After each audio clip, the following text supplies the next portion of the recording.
लंबे समय से कांग्रेस उम्मीदवारों की सूची का इंतजार कर रहे थे। आखिरकार वो इंतजार खत्म हो गया है। कांग्रेस ने अपने उम्मीदवारों की घोषणा कर दी है।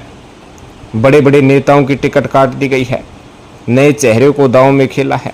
सबसे खास बात है कि इस सूची में हुड्डा गुट का अच्छा खासा दबदबा देखने को मिल रहा है। यानी कांग्रेस हाईकमान हुड्डा को फ्री हैंड हरियाणा में लोकसभा चुनाव से ही कर दिया है।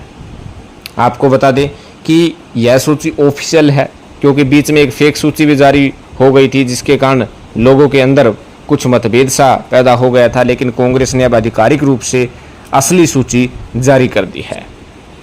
आपको डायरेक्ट सूची की तरफ ले जाते हैं। 1 बाय 1 लोकसभा वाइज आपको प्रत्याशियों की सूची बता रहे हैं। सबसे पहले आपको बता दें कि अंबाला जो आरक्षित लोकसभा सीट है, इस सीट से वरुण चौधरी को उम्मीदवार बना दिया है। आपको बता दें कि वरुण चौधरी फूलचंद मुलाना के बेटे हैं और फूलचंद मुलाना हुड्डा गुट से ही आते हैं। कई बार प्रदेशाध्यक्ष रह चुके हैं और मंत्री भी रह चुके हैं। और वरुण चौधरी की टक्कर बंतो कटारिया से होगी। बंतो कटारिया भारतीय जनता पार्टी की तरफ से प्रत्याशी है। मुकाबला दिलचस्प होगा। कहीं ना कहीं युवा चेहरे को उम्मीदवार बना करके साफ सा संकेत कांग्रेस ने दे दिया है कि युवाओं को आगे अब जो हम कर रहे हैं। अगली सीट है सिरसा, जो कि आरक्षित सीट है। यहाँ से कुमारी शैलजा को टिकट दे दी गई है।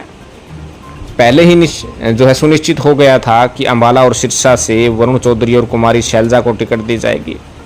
कहीं ना कहीं कुमारी शैलजा को टिकट देने से अब अशोक तंवर की मुश्किलें बढ़ गई है, क्योंकि अशोक तंवर का कुछ स्थानों पर किसानों ने विरोध भी किया और हल्के कैंडिडेट के तौर पर देखने को मिला। और बीजेपी के लोकल नेताओं के अंदर खाने जो भित्तरघात की आशंका व्यक्त की जा रही है, उससे तंवर डरे हुए हैं। बताया जा रहा है कि कुमारी शैलजा के आने से सिरसा में कांग्रेस पार्टी को मजबूती मिली है और जिताऊ कैंडिडेट के तौर पर उन्हें मैदान में उतारा है।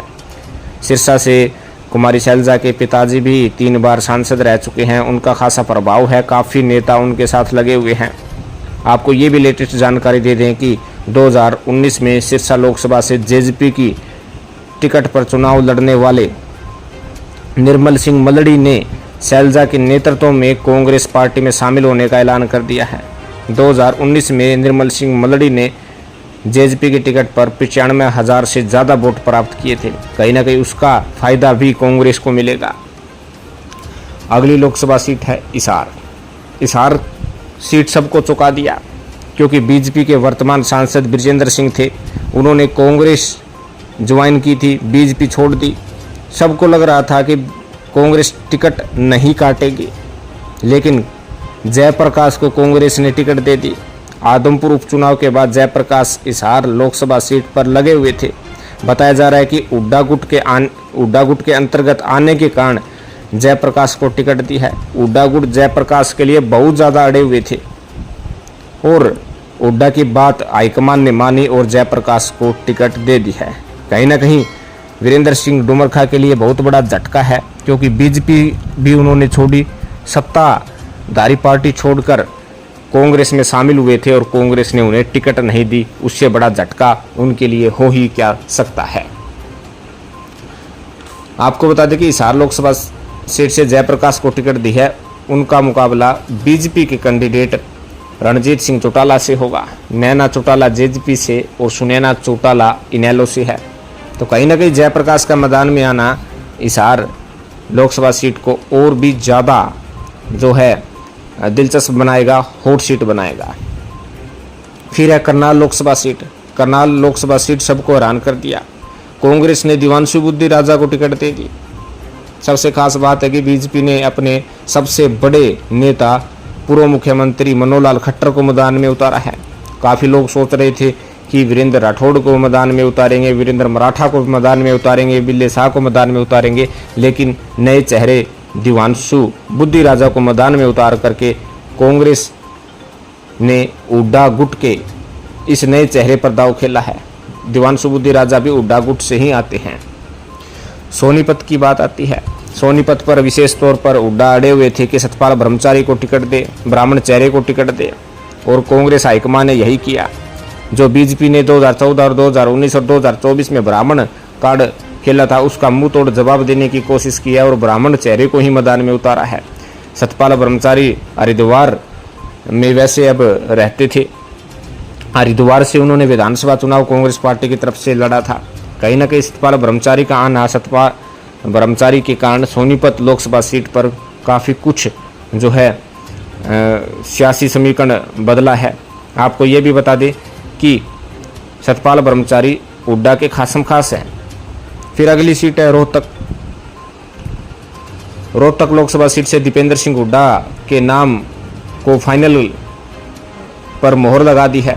हालांकि एक फेक सूची जारी हुई थी, उसमें आशा हुड्डा के नाम के आने के बाद तरह तरह के कयास लगाए जा रहे थे कि आशा हुड्डा को टिकट दी जा सकती है, दीपेंद्र सिंह हुड्डा को टिकट दी जा सकती है, या भूपेंद्र सिंह हुड्डा को टिकट दी जाती है, दीपेंद्र हुड्डा की पत्नी को टिकट दी जा सकती है। लेकिन रोहतक से लंबे समय से तैयारी कर रहे थे। अब की बार अरविंद शर्मा की नींद उड़ा रखी है दीपेंद्र सिंह हुड्डा ने। डोर टू डोर बूथ स्तर पर अपनी तैयारी दीपेंद्र सिंह हुड्डा ने पहले ही की हुई है, तो उनको भरपूर फायदा होगा।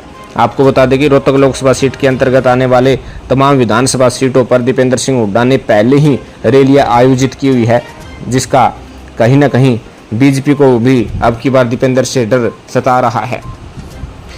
दीपेंद्र सिंह हुड्डा की टक्कर अरविंद शर्मा से होने वाली है। वहीं भिवानी महेंद्रगढ़ की बात करते हैं।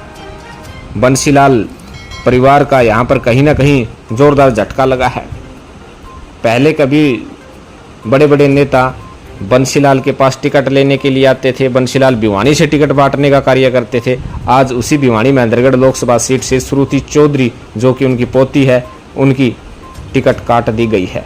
यहाँ से हुड्डा गुट की तरफ से राव दान सिंह का नाम चला था और उनके नाम पर मोहर ही लगा दी है और उन्हें टिकट दे दी है। कहीं ना कहीं भिवानी महेंद्रगढ़ से काफ़ी कुछ समीकरण बदला है, बिगड़ा है।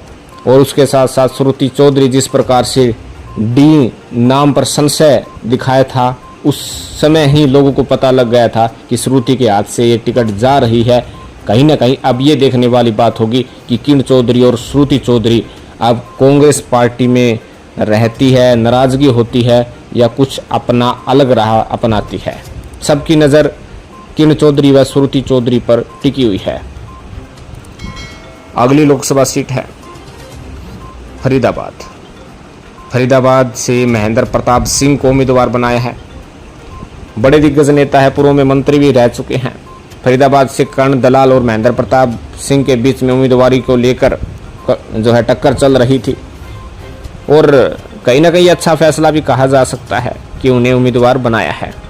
तो आपको बता दें कि 8 सीटों पर कांग्रेस पार्टी ने अपने प्रत्याशियों का ऐलान किया है। एक सीट जो गुड़गांव लोकसभा सीट है उसको अभी भी होल्ड पर रखा है।